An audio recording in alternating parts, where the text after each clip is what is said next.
कहानी की शुरुआत में हम लिंडा नाम की एक लड़की को देखते हैं। वह एक प्राइवेट मल्टी बिलियन कंपनी में काम करती है। लिंडा बहुत ही मेहनती लड़की है और अपने काम में बेहद कुशल भी है। कई हफ्तों की कड़ी मेहनत के बाद उसने एक रिपोर्ट तैयार की होती है जिसे वह अपने सहकर्मी डिफॉन को दिखाती है। रिपोर्ट देखकर डिफॉन बहुत खुश हो जाता है और कहता है कि मीटिंग में वह सबको बताएगा कि इस रिपोर्ट के पीछे की सारी मेहनत लिंडा की है। ये सुनकर लिंडा बहुत खुश हो जाती है। लेकिन अगले दिन मीटिंग रूम के बाहर से लिंडा देखती है कि डिफॉन ने न सिर्फ उसका नाम नहीं लिया बल्कि उसकी रिपोर्ट से उसका नाम पूरी तरह हटाकर सारा क्रेडिट खुद ले लिया है। ये देखकर लिंडा को बहुत बुरा लगता है, लेकिन वह कुछ नहीं कहती क्योंकि ऑफिस में ऐसी घटनाएं आम बात होती हैं और उसके साथ तो ये अक्सर ही होता रहता, इसलिए वह चुपचाप वहाँ से चली जाती है। लिंडा की जिंदगी में अकेलापन सिर्फ ऑफिस तक ही सीमित नहीं है बल्कि बाहर भी वही हाल है। वह अपने अपार्टमेंट में अकेली रहती है और यहाँ उसका कोई अपना भी नहीं है। उससे बात करने के लिए उसका एकमात्र साथी है उसका पालतू पक्षी स्वीटी। लेकिन इस अकेलेपन के बीच भी पिछले कुछ दिनों से लिंडा काफी खुश थी क्योंकि वह लंबे समय से अपने प्रमोशन का इंतजार कर रही थी। कंपनी के चेयरमैन ने उससे वादा किया था कि जल्द ही उसे वाइस प्रेसिडेंट का पद दिया जाएगा, लेकिन चेयरमैन की मौत के बाद अब उनका बेटा ब्रैडली कंपनी की जिम्मेदारी संभालने वाला था। लिंडा को पूरा विश्वास था कि उसकी मेहनत को देखते हुए उसे प्रमोशन जरूर मिलेगा। अगले दिन सुबह जब ब्रैडली स्टाफ से मिलने आता है तो लिंडा बड़े उत्साह से अपना परिचय देती है, लेकिन उसी समय ब्रैडली उसे खाते हुए देख लेता है और उसे बहुत गुस्सा आता है। वह किसी तरह बहाना बनाकर वहाँ से अपने ऑफिस में चला जाता है। वहाँ मैनेजर उसे बताता है कि लिंडा को वाइस प्रेसिडेंट बनाने का वादा किया गया था क्योंकि वह कंपनी की सबसे मेहनती कर्मचारी है। लेकिन ब्रैडली पहले ही अपने कॉलेज के दोस्त डिफॉन को वह प्रमोशन दे चुका होता है और लिंडा का व्यवहार भी उसे अजीब लगता है, जिससे वह और ज्यादा चिढ़ जाता है। मैनेजर उसे चेतावनी देता है कि लिंडा कंपनी के लिए बहुत जरूरी है और अगले दिन बैंक की बड़ी मीटिंग में भी उसके बिना काम नहीं चलेगा क्योंकि सारे डेटा और तैयारी सिर्फ लिंडा के पास ही है। ये सुनकर ब्रैडली समझ जाता है कि लिंडा कितनी महत्वपूर्ण है, लेकिन वह उसे प्रमोशन देने के बजाय यह सोचता है कि उससे काम निकलवाया जाए ताकि डिफॉन जल्दी सब सीख सके और बाद में लिंडा को कहीं दूर भेज दिया जाए जहाँ वह किसी की नजर में न आए। इसी बीच बाहर लिंडा को पता चलता है कि उसका प्रमोशन कैंसिल हो गया है और उसकी जगह डिफॉन को दे दिया गया है जिसने काम भी उसी से सीखा था।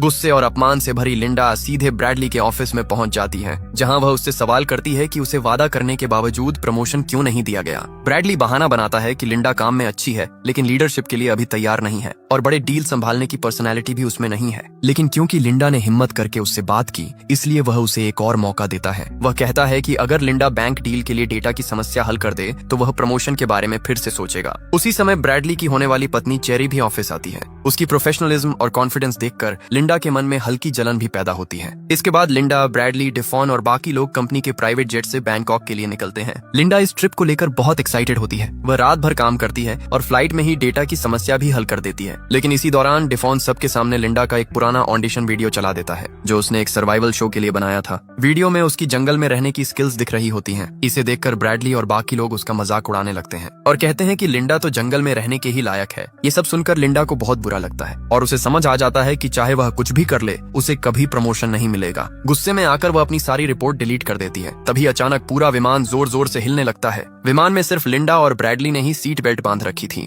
इसलिए बाकी सभी लोग इधर उधर गिरने लगते हैं। तेज हवा के दबाव से विमान के एक हिस्से में बड़ा सा छेद हो जाता है और लोग उस छेद से बाहर गिरने लगते हैं। इस खतरनाक स्थिति में हर कोई अपनी जान बचाने की कोशिश कर रहा होता है। डिफॉन भी खुद को बचाने के लिए लिंडा पर हमला कर देता है। वह उसका गला दबाकर उसकी सीट बेल्ट छीनने की कोशिश करता है और उसे बाहर फेंकना चाहता है। खुद को बचाने के लिए लिंडा पास में पड़ी एक कांटे जैसी चीज से डिफॉन के हाथ पर वार कर देती है, जिससे डिफॉन संतुलन खो देता है और सीधे विमान के खुले हिस्से की ओर झूलने लगता है। लेकिन लिंडा उसे बचाने के बजाय खिड़की बंद कर देती है और कुछ ही पलों बाद पूरा विमान समुद्र में गिरकर क्रैश हो जाता है। क्रू समेत लगभग सभी यात्री पानी में डूब जाते हैं, लेकिन किस्मत से लिंडा बच जाती है। वह खुद को किसी तरह आजाद करके एक तैरते हुए टुकड़े को पकड़ लेती है। अगली सुबह जब उसकी आंख खुलती है तो वह खुद को एक अनजान द्वीप पर पाती है। कुछ देर रेत पर चलने के बाद उसे ब्रैडली बेहोश हालत में मिलता है। उसके पैर में गंभीर चोट लगी होती है। लिंडा उसे तुरंत सुरक्षित जगह पर ले जाती है। पूरे हादसे में अब सिर्फ वही दोनों जिंदा बचे होते हैं और अब इस सुनसान द्वीप पर उनके जीवित रहने की असली लड़ाई शुरू होती है। लिंडा को पहले से ही जंगल में रहने और सर्वाइव करने की जानकारी होती है, इसलिए वह एक तेज पत्थर से चाकू बनाती है और एक छोटा सा आश्रय तैयार कर लेती है। बारिश का पानी इकट्ठा करने के लिए वह नारियल के खोल जमीन में गाड़ देती है। रात में द्वीप पर भयानक तूफान आता है और लिंडा बेहोश ब्रैडली को लेकर अपने बनाए हुए आश्रय में छिप जाती है। अगली सुबह वह देखती है कि नारियल के खोल में पानी जमा हो चुका है। वह खुश हो जाती है। इसी बीच ब्रैडली को होश आ जाता है। लिंडा उसे पानी पिलाती है। डिफॉन और बाकी लोगों की मौत की खबर सुनकर ब्रैडली टूट जाता है। वह लिंडा को धन्यवाद देता है उसकी जान बचाने के लिए। लिंडा आग जलाती है, मछली पकड़ती है और उसे पकाकर खाना तैयार करती है। लेकिन दुख में डूबा ब्रैडली खाना नहीं चाहता। तब लिंडा उसे अपने हाथों से खिलाती है। जब ब्रैडली पूरी तरह टूट चुका होता है, उसी समय लिंडा पहली बार खुद को सच में आजाद महसूस करती है। बाहरी दुनिया में वह अकेली थी, लेकिन यहाँ उसे किसी की परवाह करने की जरूरत नहीं है। अगले दिन लिंडा को एक सुंदर सा शंख मिलता है। वह खुश होकर उसे ब्रैडली को दिखाने जाती है, लेकिन ब्रैडली गुस्से में पूछता है कि वह बचाव के लिए कोई संकेत क्यों नहीं दे रही है। वह जल्द से जल्द इस द्वीप से निकलना चाहता है, लेकिन लिंडा को देखकर साफ लगता है कि वह यहाँ रहकर ज्यादा खुश है। लिंडा जवाब देती है कि वह अभी तक सिर्फ खाना और रहने की व्यवस्था में व्यस्त थी। ब्रैडली खुद खड़े होने की कोशिश करता है, लेकिन दर्द की वजह से गिर जाता है। लिंडा उसे बताती है कि उसका पैर टूटा नहीं है, कुछ दिन आराम से वह ठीक हो जाएगा। लेकिन जब लिंडा उसे सहारा देने जाती है तो वह चिल्लाकर मना कर देता है। असल में वह यहाँ भी अपना बॉस वाला रवैया दिखाना चाहता है। ये देखकर लिंडा को बहुत ठेस पहुंचती है। वह अपना सामान उठाती है और उसे अकेला छोड़कर चली जाती है। ब्रैडली को लगता है कि वह जल्द वापस आ जाएगी, लेकिन 2 दिन तक वह नहीं लौटती। धूप में बिना पानी के ब्रैडली कमजोर पड़ जाता है। आखिरकार लिंडा लौटती है और उसे पानी देकर बचाती है। वह साफ कह देती है कि यह ऑफिस नहीं है और यहाँ वह किसी का बॉस नहीं है। अगर साथ रहना है तो सम्मान से बात करनी होगी। इसके बाद लिंडा बताती है कि उसने जंगल में जंगली सुअर के निशान देखे हैं। अगर उसे पकड़ लिया जाए तो कई दिनों का खाना मिल सकता है। ब्रैडली को पहले यकीन नहीं होता, लेकिन लिंडा सच में उस जानवर का शिकार कर लाती है। वह गर्व से उसे दिखाती है और कहती है कि उसे यह जिंदगी ज्यादा पसंद है। उस रात दोनों पेट भरकर मांस खाते हैं। अगले दिन लिंडा जंगल में एक साफ पानी का झरना खोज लेती है। वह वहाँ नहाती है और लंबे समय बाद खुद को आईने की तरह पानी में देखती है। तभी उसे दूर एक नाव दिखाई देती है। वह मदद के लिए चिल्लाने वाली होती है, लेकिन अचानक रुक जाती है, क्योंकि वह अब इस आजादी भरी जिंदगी को छोड़ना नहीं चाहती। वह वापस आकर ब्रैडली को इस बारे में कुछ नहीं बताती, बल्कि उसे सिर्फ झरने और अपने बनाए बैग के बारे में बताती है। इधर ब्रैडली परेशान है कि 2 हफ्ते बीत गए लेकिन कोई बचाने नहीं आया। वह लकड़ी की नाव बनाकर निकलने का सुझाव देता है, लेकिन लिंडा सुरक्षा का बहाना बनाकर मना कर देती है। असल में वह यहाँ से जाना ही नहीं चाहती। ब्रैडली समझ जाता है कि लिंडा जानबूझकर ऐसा कर रही है, इसलिए वह उससे अलग होकर अपना खुद का कैंप बनाने लगता है। लेकिन उसके पास कोई सर्वाइवल स्किल नहीं होती। उसका बनाया हुआ आश्रय टूट जाता है और खाना पानी जुटाने में भी वह असफल रहता है। उधर लिंडा से वापस स्वीकार कर लेती है और धीरे धीरे दोनों के बीच का रिश्ता बदलने लगता है। अगले दिन लिंडा ब्रैडली को द्वीप घुमाने का फैसला करती है, क्योंकि अब उसका पैर काफी हद तक ठीक हो चुका होता है। चलते चलते वह उसे जंगल में जीने के कई जरूरी तरीके सिखाती है। कौन से फल जहरीले हैं, कौन से पेड़ खतरनाक हैं, वह सब कुछ विस्तार से बताती है। इसी दौरान वह दूर एक क्रॉस के आकार वाले बड़े पत्थर की ओर इशारा करती है और ब्रैडली को चेतावनी देती है कि उस इलाके में जाना बहुत खतरनाक है। वह कहती है कि जो भी वहां जाता है वह कभी वापस नहीं आता। वापस लौटते समय पहाड़ी के संकरे रास्ते पर अचानक लिंडा का पैर फिसल जाता है और वह नीचे गिरने लगती है, लेकिन ब्रैडली तुरंत उसका हाथ पकड़कर उसे बचा लेता है। कैंप में लौटकर लिंडा कच्चे केले से एक मीठा कुरकुरा खाना बनाती है जो ब्रैडली को बहुत पसंद आता है।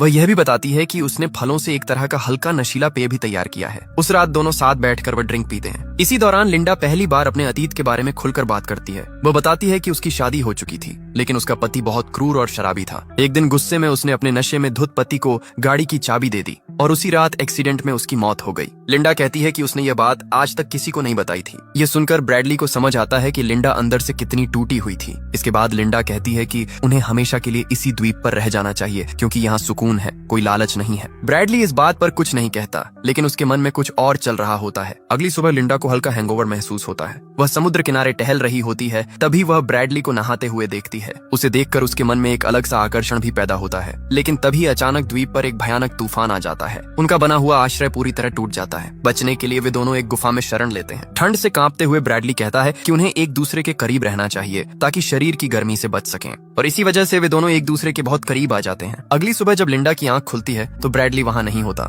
कुछ देर बाद वह लौटता है और कहता है कि अब उन्हें ऊंचाई पर नया आश्रय बनाना चाहिए। दोनों मिलकर एक नया घर बनाते हैं और वहाँ रहने लगते हैं। अब ब्रैडली का पैर भी पूरी तरह ठीक हो चुका है। एक दिन वह अकेले टहलने की बात करता है, लेकिन लिंडा उसे मना करती है। कहती है कि यह द्वीप सुरक्षित नहीं है। दिन बीतने के साथ दोनों के बीच नजदीकियां बढ़ती जाती हैं। एक शाम ब्रैडली खुद खाना बनाने की पेशकश करता है ताकि लिंडा आराम कर सके। लिंडा यह सोचकर खुश हो जाती है कि शायद अब ब्रैडली भी इस जीवन को अपनाने लगा है। लेकिन खाना खाने के कुछ देर बाद ही लिंडा को चक्कर आने लगते हैं। असल में ब्रैडली ने चालाकी से उसके खाने में जहरीले फल मिला दिए थे। लिंडा बेहोश हो जाती है। ब्रैडली इस मौके का फायदा उठाकर अपने बनाए हुए एक बेड़े से द्वीप से भागने की कोशिश करता है, लेकिन समुद्र की तेज लहरें उसके बेड़े को तोड़ देती हैं। वह खुद भी बेहोश होकर किनारे पर आ गिरता है। लिंडा किसी तरह उठकर उसके पास पहुंचती है और उसे बचा लेती है। जब ब्रैडली को होश आता है तो लिंडा गुस्से से भर जाती है। वह उसे एक जहरीले ऑक्टोपस का जहर पिला देती है और कहती है कि इससे वह मरेगा नहीं, लेकिन कुछ घंटों तक हिल भी नहीं पाएगा। ब्रैडली ब्रैडली डर जाता है। लिंडा उसे डराने के लिए पास में पड़े एक मरे हुए चूहे को काटने का नाटक करती है और चेतावनी देती है कि अगर उसने दोबारा धोखा दिया तो अगली बार वह सच में उसका शरीर काट देगी। कुछ दिन बाद लिंडा जंगल में फल लेने जाती है। तभी उसे एक नाव द्वीप की ओर आती हुई दिखती है। नाव में ब्रैडली की मंगेतर चेरी और एक मछुआरा होता है। लिंडा चौंक जाती है, लेकिन तुरंत खुद को संभाल कर उनके सामने रोने का नाटक करती है। वह बताती है कि विमान हादसे में सिर्फ वह और ब्रैडली ही बचे हैं। चेरी ये सुनकर खुश हो जाती है और ब्रैडली के पास जाने की जिद करती है। लिंडा चालाकी से पूछती है कि क्या उन्होंने किसी को बताया है। जब उसे पता चलता है कि वे चुपके से आए हैं तो वह उन्हें खतरनाक रास्ते की ओर ले जाती है। चलते चलते चेरी का पैर फिसल जाता है और वह नीचे गिरने लगती है। मछुआरा उसे बचाने की कोशिश करता है और लिंडा से मदद मांगता है, लेकिन लिंडा खड़ी रहती है और कुछ नहीं करती। कुछ देर बाद वह वापस ब्रैडली के पास लौट आती है और कुछ नहीं बताती। अगले दिन ब्रैडली समुद्र किनारे एक हाथ देखता है जिसमें चेरी की अंगूठी होती है। वह सब समझ जाता है। गुस्से में वह लिंडा का सामना करता है। लिंडा सच्चाई छुपाने की कोशिश करती है, लेकिन ब्रैडली यकीन नहीं करता। दोनों के बीच लड़ाई शुरू हो जाती है। ब्रैडली उसे मारने की कोशिश करता है, लेकिन लिंडा भी हार मानने वाली नहीं होती। आखिरकार लिंडा उसे घायल कर देती है। ब्रैडली भागते हुए उस खतरनाक इलाके में पहुंच जाता है। वहां जाकर उसे सच्चाई का सबसे बड़ा झटका लगता है। वह देखता है कि वहां एक आलीशान हवेली मौजूद है। मतलब यह द्वीप असल में पूरी तरह सुनसान नहीं था। वहां फोन भी था जिससे वे बहुत पहले मदद बुला सकते थे, लेकिन लिंडा ने जानबूझकर यह बात छुपाई थी। लिंडा वहां पहुंचकर सब सच बता देती है। वह कहती है कि उसने पहले ही इस जगह को खोज लिया था और सब कुछ अपने कब्जे में ले लिया था। वह ब्रैडली को कंट्रोल करना चाहती थी। आखिर में लिंडा बंदूक लेकर उसके सामने आती है। ब्रैडली उसे प्यार का झूठा नाटक करके बहलाने की कोशिश करता है। कुछ पल के लिए लिंडा डगमगा जाती है, लेकिन फिर उसे सच्चाई समझ आ जाती है। ब्रैडली हमला करता है, लेकिन बंदूक में गोली नहीं होती। तभी लिंडा एक गोल्फ स्टिक उठाकर उसके सिर पर बार बार वार करती है और आखिरकार उसे मार देती है। एक साल बाद लिंडा पूरी दुनिया में एक सर्वाइवर और पब्लिक फिगर बन चुकी होती है। वह खुद को उस हादसे की अकेली जिंदा बची इंसान बताती है और ब्रैडली की कंपनी की पूरी मालिक बन जाती है, लेकिन उसके अंदर छिपा अंधेरा कोई नहीं जानता। और यहीं खत्म होती है इस खतरनाक सर्वाइवल कहानी की दास्तान, जहाँ एक मासूम लड़की धीरे धीरे एक खतरनाक इंसान बन जाती है। और यही है इंसान की असली फितरत। तो दोस्तों, आपको ये कहानी कैसी लगी कमेंट में जरूर बताना। फिर मिलेंगे एक नई कहानी के साथ।